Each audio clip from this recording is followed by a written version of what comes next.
الحمدللہ رب العالمین والصلاة والسلام على سید المرسلین اما بعد فاعوذ باللہ من الشیطان الرجیم بسم اللہ الرحمن الرحیم الصلاة والسلام علیک یا رسول اللہ وعلى آلک واصحابک یا حبیب اللہ الصلاة والسلام علیک یا نبی اللہ وعلى آلک واصحابک یا نور اللہ. اعلیٰ حضرت امام اہل سنت مجدد دین و ملت پروانہ شمع رسالت مولانا الشاہ امام احمد رضا خان محدث بریلوی رحمۃ اللہ تعالی علیہ has narrated on page 122 of the 23rd volume of Fatawa Razviya Sharif. Sayyiduna Abul Mawahib radiyallahu ta'ala anhu said, I saw the beloved Prophet sallallahu alaihi wasallam in my dream.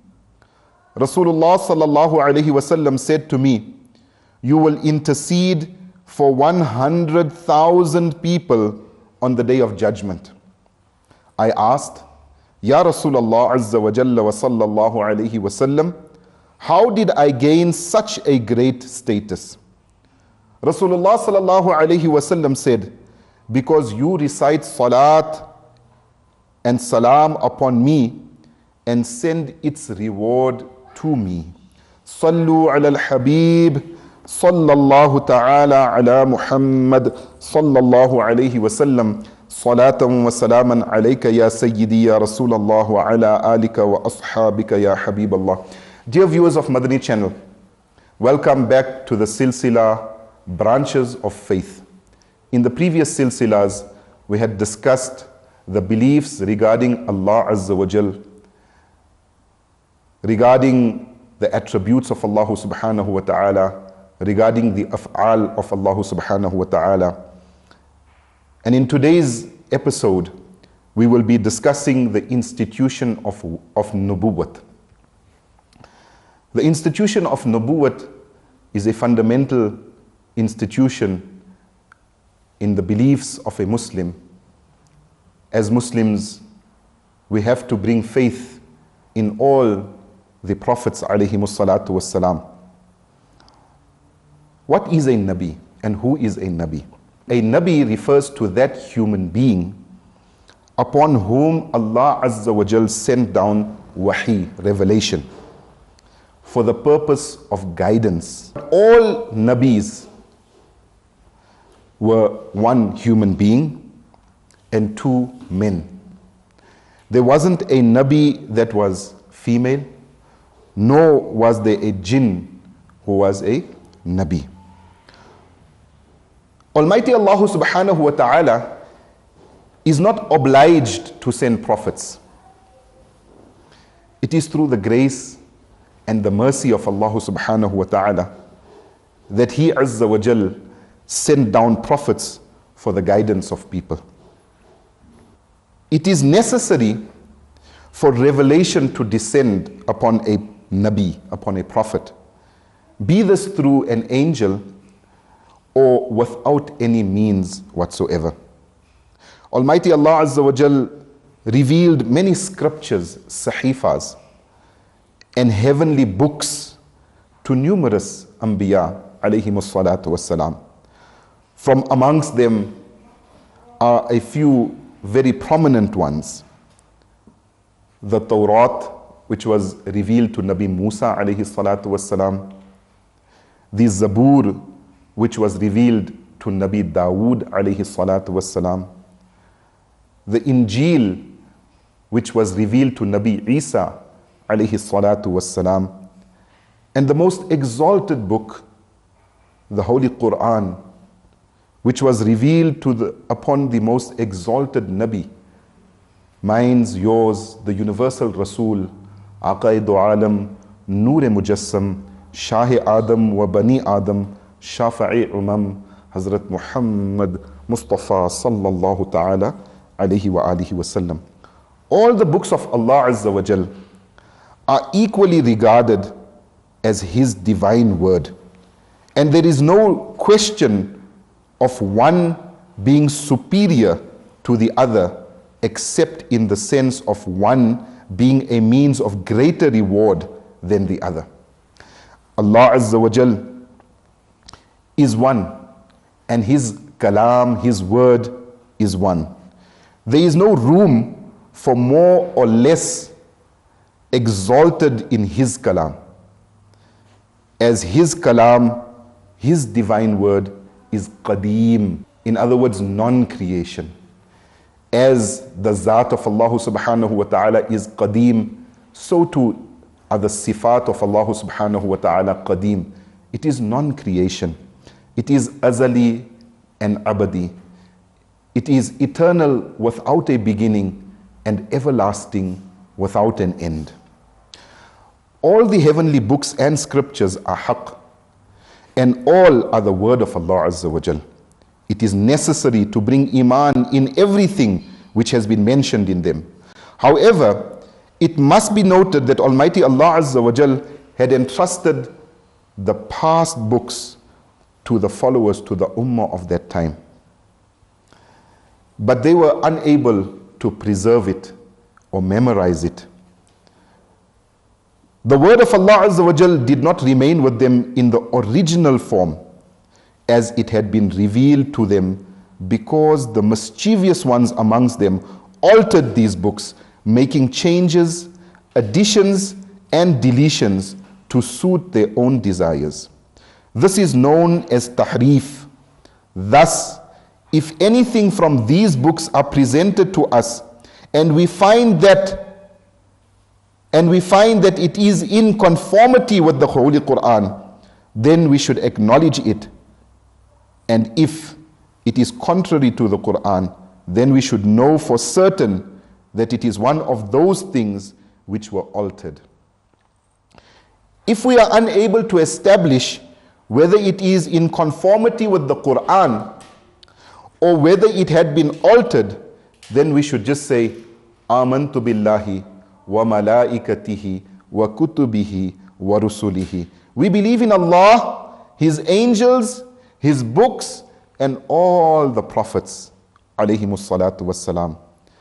As this religion, the religion of Islam, is to remain forever, Almighty Allah Azza wa Jal has taken it upon Himself to preserve and protect the Holy Quran. Almighty Allah Azza wa Jal says in the Holy Quran, Surah 15, verse number 9, Inna nahnu nazzalna al-dhikra wa inna lahu lahafidhun. Translation from Kanzul Iman. Verily we have revealed this Quran, divine message, and indeed we are its protector. It is thus muhal, totally and absolutely impossible to change even a single letter or a single dot the Holy Quran. Even if all the people of the world were together, and if they had to try to change even a single dot, or a fatha, a dhamma, a kasra, zabar, zer, pesh, any letter, any word, or any sentence of the Holy Quran, they would fail to do so, because it is totally muhal, impossible to make any changes, any additions, or any subtractions from the Holy Quran. Thus, anyone who says that any chapter, verse, surah, or even a single letter of the Holy Quran has been altered, added, or deleted is undoubtedly a kafir, an unbeliever, for he has refuted the verse of the Holy Quran, Inna nahnu nazzalna dhikra wa inna lahu lahafidhun. Allah Azza wa Jal has vowed the protection of the Holy Quran. Therefore, nobody can make any alterations from the Holy Quran. And if somebody believes that it is even possible that alterations can be made, and it is possible that a verse of the Holy Quran is incorrect or can be added or deleted, then that person is out of the fold of Islam. The Holy Quran is by itself testimony of it being the word of Allah Azza wa Jal, as it clearly announces, وَإِن كُنتُمْ فِي رَيْبٍ مِّمَّا نَزَّلْنَا عَلَىٰ عَبْدِنَا فَأْتُوا بِسُورَةٍ مِّن مِّثْلِهِ وَادْعُوا شُهَدَاءَكُم مِّن دُونِ اللَّهِ إِن كُنتُمْ صَادِقِينَ فَإِن لَّمْ تَفْعَلُوا وَلَن تَفْعَلُوا فَاتَّقُوا النَّارَ الَّتِي وَقُودُهَا النَّاسُ وَالْحِجَارَةُ أُعِدَّتْ لِلْكَافِرِينَ. Translation from Kanzul Iman, Surah 2, verses 23 and 24. And if you have any doubt in that which we have revealed upon our most chosen servant Muhammad sallallahu alaihi wasallam, then present a surah like it and summon all your helpers except Allah to assist you if you are on the right. Subsequently, if you fail to present it, and we declare that you will fail to present it, then fear the fire whose fuel is man and stone, which has been kept ready for the disbelievers. The disbelievers tried their level best to do this, but could not bring or produce a single ayah or verse equal to that of the Holy Quran, and they shall never ever be able to do so. The past books were only memorized by the Anbiya alayhimus salatu wassalam. But the Holy Quran, and a miracle of the Holy Quran, is that even small children memorize the Holy Quran. In South Africa, the country that we are delivering this bayan from, one of the first Muslims to settle in this country was a political prisoner who was imprisoned in Robben Island off the coast of Cape Town. There were no Qurans available, and from memory, Tuan Guru Imam Abdullah bin Qazi Abdus Salam rahmatullahi ta'ala alayh wrote several copies of the entire Quran. When it was checked, alhamdulillah azza wa jal, every letter, every dot, every fatha, dhamma, kasra was correct, alhamdulillah azza wa jal. And it is because of these people that the Islam reached the southern tip of Africa. Alhamdulillah azza wa jal. If the Qurans were to be burnt, then alhamdulillah azza wa jal, the Quran are in the hearts of the believers, alhamdulillah. Small, young and old, rich and poor have memorized the Holy Quran. And this is nothing but a miracle of the Holy Quran. The Wahi and Nubuwat, divine revelation that descends on prophets, is only unique to Nabis, to Anbiya alayhimus salatu wassalam. To assign this uniqueness to any non-Nabi causes one to become a kafir. Therefore, Wahi is only revealed to Anbiya alayhimus salatu wassalam. No non-Nabi can receive Wahi. Even that which is revealed to a Nabi in his dream is regarded as Wahi, and it can never be untrue. The things which are inspired upon the heart of a wali, a saintly personality, either in his dream or whilst he is awake, is known as ilham. And the wahi shaitan, or the evil whispering of shaitan, occurs to those with evil schemes, such as the soothsayers, the conjurers, and other disbelievers and open sinners. As we know, Wahi came to Nabi Ibrahim alayhi salatu wassalam in his dream. Allah subhanahu wa ta'ala told him to sacrifice his son Ismail alayhi salatu wassalam. And when this dream came to Nabi Ibrahim alayhi salatu wassalam, at first he contemplated about it and he pondered about it. That was on the 8th of Zil-Hajj. And therefore the 8th of Zil-Hajj is known as Yawmut Tarwiyah. And on the 9th of Zil-Hajj, Sayyidina Ibrahim alayhi salatu wasalam recognized that this is indeed the wahi of Allah subhanahu wa ta'ala. Therefore the 9th of Zil-Hajj is known as Yawm Arafah. And on the 10th of Zil-Hajj, Sayyidina Ibrahim alayhi salatu wasalam set out to sacrifice his son Sayyidina Ismail alayhi salatu wasalam. Therefore the 10th of Zil-Hajj is called Yawmun Nahar, the day of slaughter. Now whilst Sayyidina Ibrahim alayhi salatu wasalam was going to sacrifice Sayyidina Ismail alayhi salatu wasalam after receiving wahi from Allah subhanahu wa ta'ala in his dream, Sayyidina Ibrahim alayhi salatu wasalam was approached by Shaitan, and Shaitan asked him, "Where are you going?" Sayyidina Ibrahim alayhi salatu wasalam said, "I am going to do some work." Shaitan tried to dissuade Sayyidina Ibrahim alayhi salatu wasalam from fulfilling the command of Allah subhanahu wa ta'ala. Shaitan said, "No, you are going to sacrifice, you are going to slaughter your son." Sayyidina Ibrahim alayhi salatu wasalam responded to Shaitan by saying, "Have you ever seen a father sacrifice his son?" Shaitan then says, "Yes, I see you. You are going to do the very same thing."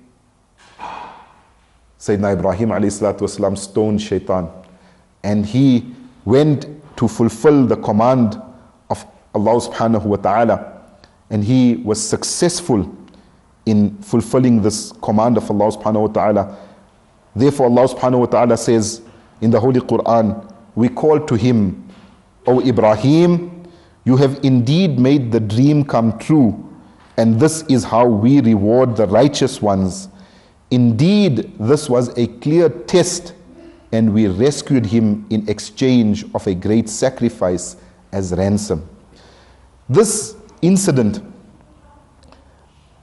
the dream of Sayyidina Ibrahim ala nabina wa alayhi salatu wassalam, clearly shows us that Anbiya alayhimus salatu wassalam receive wahi in their dreams. But remember, wahi only comes to Anbiya alayhimus salatu wassalam. There are those pious servants of Allah subhanahu wa ta'ala that they receive ilham, inspiration of the heart, whereas some people receive the evil whispering of Shaitan.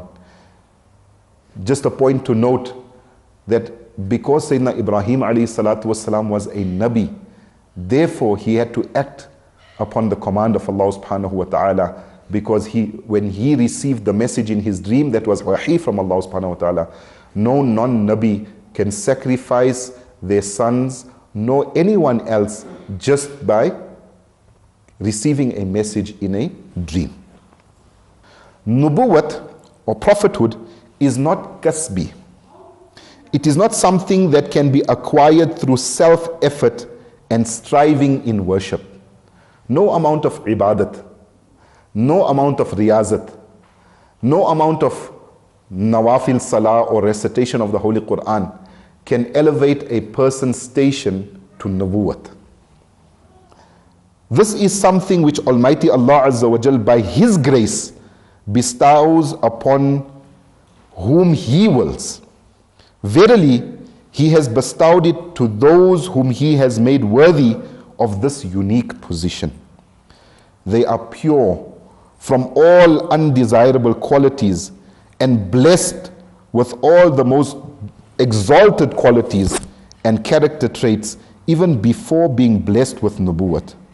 They have already surpassed the many levels of wilayat.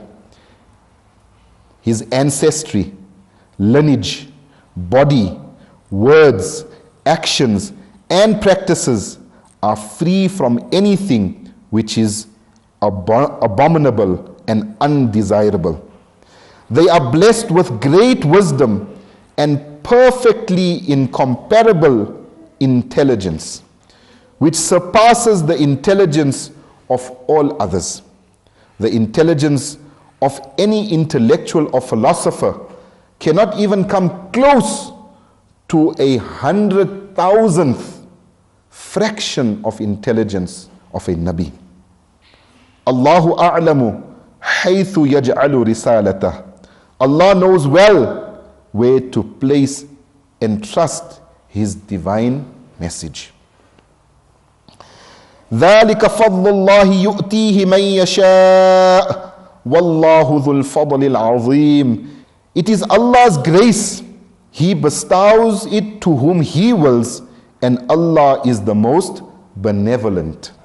Surah 62 verse 4. One who accepts nabuwwat to be kasbi, meaning that one who believes that a person can acquire nabuwwat by his self-effort and striving in worship, is a disbeliever, is a kafir.